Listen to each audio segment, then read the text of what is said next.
श्रीरामचंद्राय नमः. पर्वताचे शिखर पाहता औषधी भार सहसा नवती गोचर तेने कपिंद्र खवळला. रामचंद्र भगवान की जय.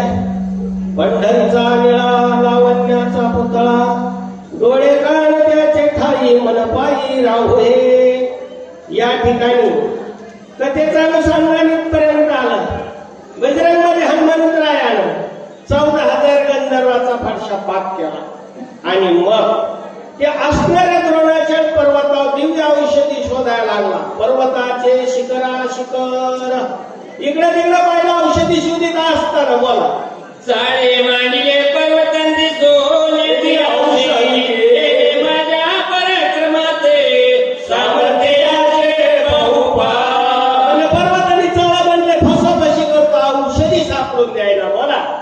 खवळोनी म्हणून खवळला मनासी तव औषधी देखिल्या पश्चिमेशी तवणी गेला त्या पासून तव पूर्वेशी देखिल्या. विचार केला हनुमंतराय पश्चिमेला पाहिलं तर पूर्वेला दिसत्या, पूर्वेला पाहिलं तर उत्तरेला दक्षिणेला दिसू लागल्या. उत्तर दक्षिण समस्त आवळा पर्वत लगीला वानर विस्मित झाला तर कायच करावे. उत्तर दक्षिण पाहिलं. उत्तर हे मानवी जीवनाची असणारी उत्तम दिशा आहे. मग हनुमंतरायांनी विचार केला म्हणजे उत्तरेमध्ये उत्तर सापडत नाही, आपल्या औषधी सापडत नाही. मग हनुमंतरायानं मनामध्ये असा विचार केला काय करावं, संकट पडलं. औषधी म्हणणी धरू जाय तव जागो राखायचा काय ओ सांडून आणखी पाये तेथे होय. औषधी म्हणून पायाला गेलं तर झाडाचा पाला येऊ लागला. पुन्हा विचार केला हनुमंतरायानं ऐसा झाला खे दक्षिण लोहेची औषधीचे दक्षिण चिंता दुराती उद्गिण काय आपण बोलतो. पैसा झाला ते दक्षिण. बजरंगबली हनुमंतराया मनामध्ये दुःख वाटलं, औषधी सापडत नाही. अतिशय मनामध्ये चिंता लागली. चिंतेचे घटे शरीर. बजरंगबली हनुमंतराया आणि विचार करू लागले काशीची तुका पुरुषार्थ केला ती तुका कपटी राक्षस भेटला तोही मारिला वायाचे.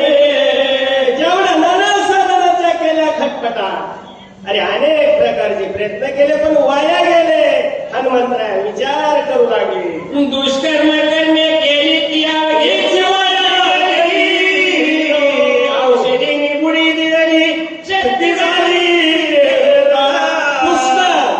दुष्कर शब्द जात अतिशय अवघड कर्म केलं. खूप मोठे एकमेकाहून अनेक प्रकारचे प्रयास केले, कष्ट सोशिले, पण काय करावं, शक्ती व्यर्थ झाली. म्हणजे प्रयत्न फसला. चला सुग्रीवा काय मुख दाखवू श्रीरामचरण कैसे पाहू अंगदा काय उत्तर देऊ श्री रघुराम सुखेलो. राजा सुग्रीवाला मी काही सांगावं, माझ्या भगवान परमात्म्याला काही सांगावं. बजरंगबली हनुमंतराया अतिशय रुलान वदन झालं, कंठ सुकल्या गेला. आणि मग बजरंगबली हनुमंतरायाने विचार केला मी निराभिमान केला पाही औषधी आणि नावही श्रीरामने सहे काही आता सर्व घात गो. मी निराभिमान केला पाहिजे, औषधी आणि सर्वही श्रीरामानं साहे पाहिजे, आमचा सर्वही घात. म्हणजे रामाला गर्व केला रामापाशी, स्वामीशी केवढी चिंता. अर्धी चोरी सांगतो, चला पुढे. अहंता कर्म सिद्ध नवचे अहंता सुख नगळे स्वर्गाचे अहंता सारण पावे वेदाचे अहंता साचे हात गो. वेदाचा सार करत नाही, गर्व झाल्यानंतर तुका म्हणून नका घाली अभिमान. जरी होय ज्ञानी गर्वाचा का म्हणून गर्वाचं घर. चला पुढे. अहंताने साधे स्वीकारे अहंतेने साधना होय अहंता यशनला हे निर्भय अहंता. अहंतेने यश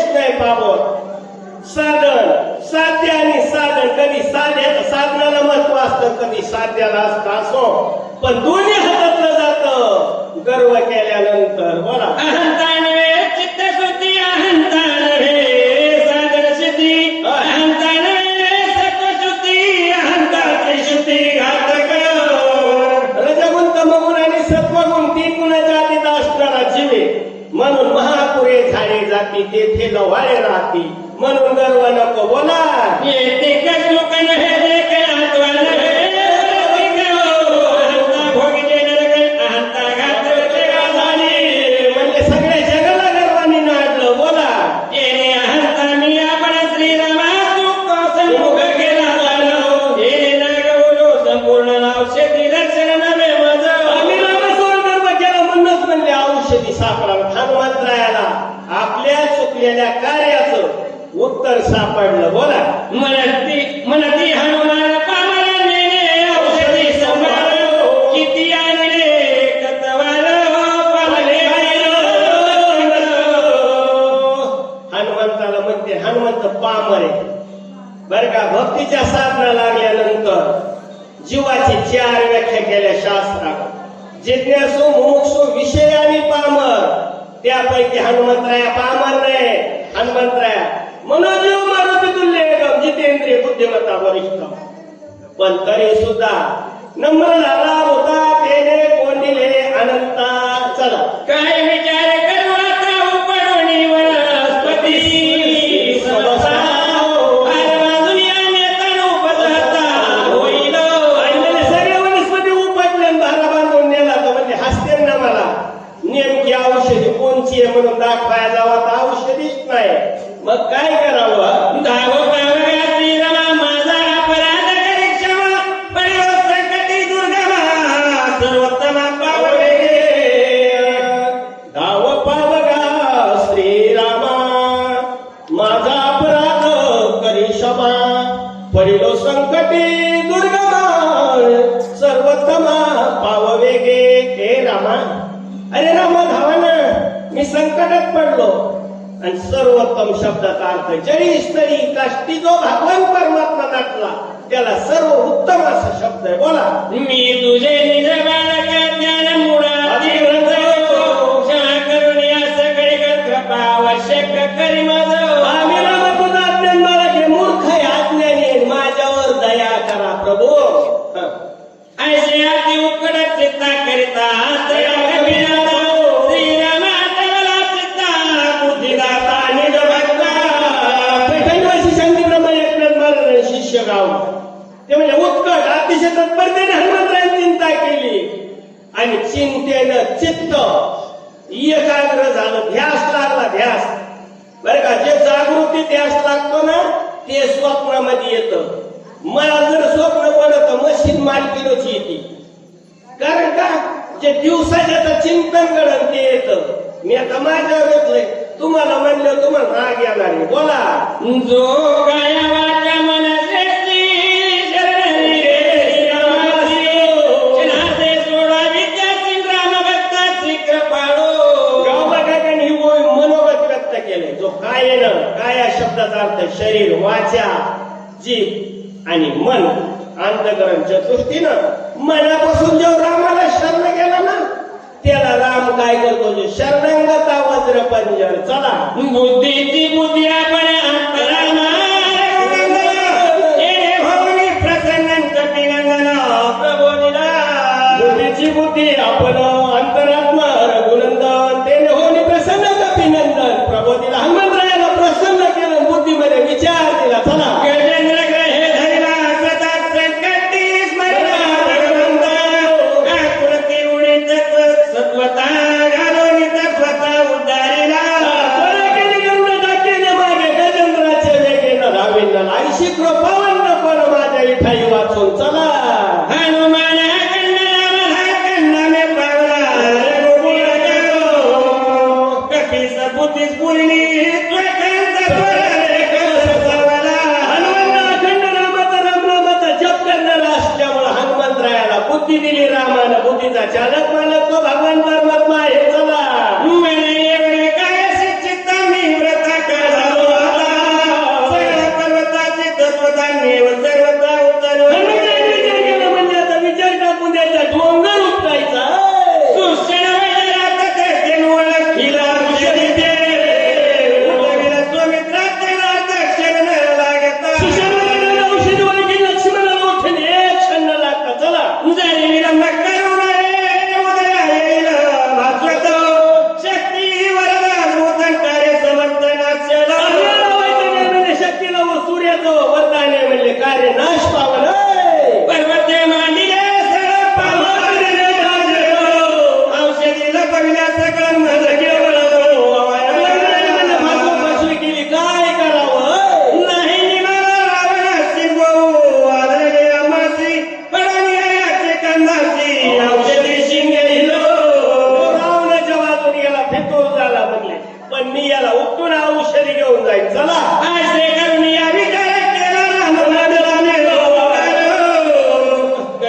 रामाला नका मानू होय. करण्या नामस्मरण देवी उपरिता गिरिदोर जनकिरे त्रिभुवन शेषफला तडकला परमात्म्याच्या नावाचा विजय केला हनुमंताने हिसका दिल्याबरोबर दराने पाताळ हला पडले वन देवता खळबळ केला कलोल सकळी की आणि मग सप्त हाताने तळात सुतळ आणि रसात सप्त पाताळापर्यंत हाताळा गेला बोला मेले पळाली वनरेती लंगिरी गंगरे मैसे करे करंग चोरे कळकळती आणि मग मेघे पळाली हुतकेत पळून आले पशु पक्षी पळून आले सस्य मैसे 2 पायाचे 4 पायाचे पळाले अट्टहास मंद गजाचे अरळते अरळते सिंहानंद सिंहाचे नरसे यमलोक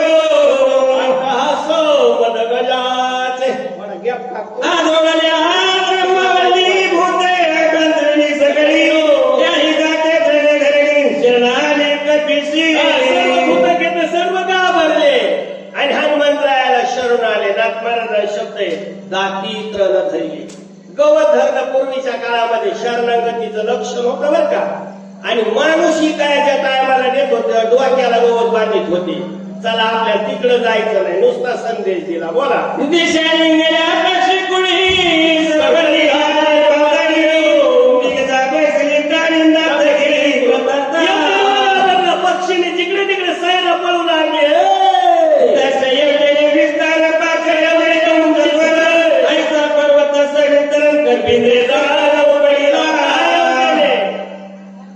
20 कोस आणि 40 कोस रुंद 20 कोस उंच असा द्रोण आचळ म्हणजे न हलतो असा तो पर्वत उचलला गेला बोला बळ्या कोणी पाही पर्वत उघडीला देवाही गगना उसळला लागलाही श्रम नाही आवाज पायामध्ये पाय रविला गेले जमिनीवर हिसका मारल्याबरोबर डोंगर उपटला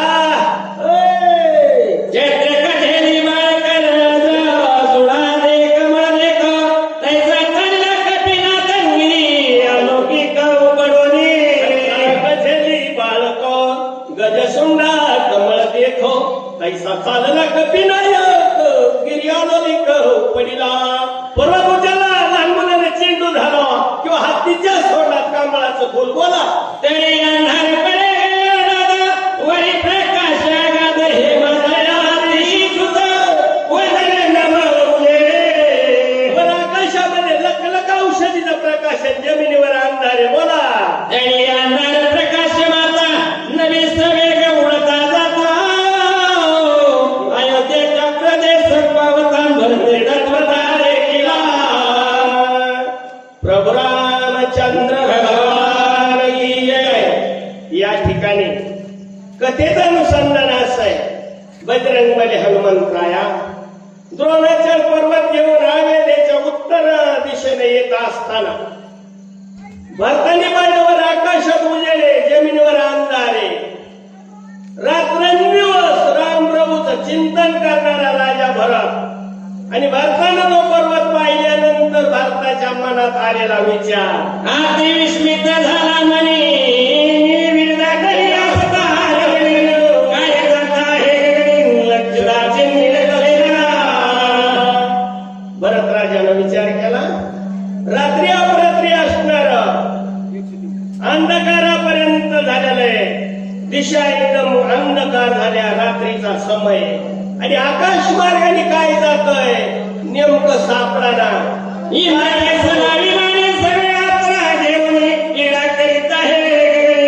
लालमणी आसेना इंद्र वैसला इमानीय राजा भरतानं वल्कल परिधान केलेले भगवान परमात्म्याचं नामस्मरण करीत रात्रंदिवस ज्याने नामस्मरण केले त्याच्या मनामध्ये विचार यावा का नाही पण वेळ प्रसंगाला ज्याचं रक्त संस्कार करत त्याला क्षत्रिय म्हणते भरताचं हे राजाचं रक्त आहे राजर्षी रक्त आहे मग भरताने विचार केला म्हणजे नक्की देवाचा राजा इंद्र असावा रात्रीच्या वेळेस अप्सरा घेऊन विमानात फिरतोय का हे का लक्षात आलं भरताच्या आपलं वातावरण दूषित होऊ नये आपल्याला शेजारी कसे असो असो याच्यावर आता बोलत नाही. बोला. अंगात्राने वात सुटला त्याने औषधी दोन्ही विचित्र उमटलांतो एकीका भरत हनुमंतराने वात सुटला. अंगाच्या हनुमंतरायाच्या हवेने नुसता वारा सुटला ना औषधीचा सुगंध दरवळू लागला. बोला. मने केवळ हा उद्भत वारे लावणी अद्भुत अप्सराचा विमानात सैरा विचारत आकाशी. आणि हा उद्ध झाला माझ्या मान मर्यादा सोडली आणि अप्सरा घेऊन विमानात फिरतोय का? मग त्याला फिरायचं तर तिकडे देश नाही का? आमच्या देशातच का आला? स्वय घेऊन यावर विमान हिंदवी जगला उडवणी साधू सजन करिया दंड उन्मत्त. सवे घेवनी वारंगण. अरे अप्सरा घेतल्या जवळ. आता नाथ महाराज तो वाङ्मय बर का. कधी कधी काही सोडलं तर म्हणते ती याला कळत नाही. वारांगणा शब्दाचा अर्थ आहे वाराला मालक बदलिणारी, तिला अप्सरा म्हणते. आणि ते घेऊन इंद्रयवनात फिरतोय का काय असं राजा भारताच्या मनात आलं. बोला. जो स्त्री सवेनी रथ झाला मध्य प्राणाशी मातरांजो धनलोकी रूप उडला त्याचा गेला विवेक. तो श्री सवे निरक्त झाला मध्य प्राशनी मातला जो धनलोके फुलला त्याचा गेला विवेक. सहदेव लाडे वडगाव. विवेक शब्दाचा अर्थ उंच विचार नाहीसे झाले. स्त्रीच्या लोभामध्ये असणारा गुंतल्यानंतर आराधी चित्त स्त्रियेचे बायलेचे छंदे नाचेन माकड गावड्याचे. जो आपल्या धर्मपत्नीच्या जरी अधीन झाला ना तर त्याचं काही चलत नाही बाबा. तुम्हाला वाटतंय आमचा भाऊ आल्यानंतर दाजीने खर्च करा, आपण पैसे तुमच्या हातात येत. दाजी काय खर्च करीन? दाजीने मोकार राम राम घालून बसलो. लई काळ वाईट आलाय. इथं मला वाईट नाही. चला.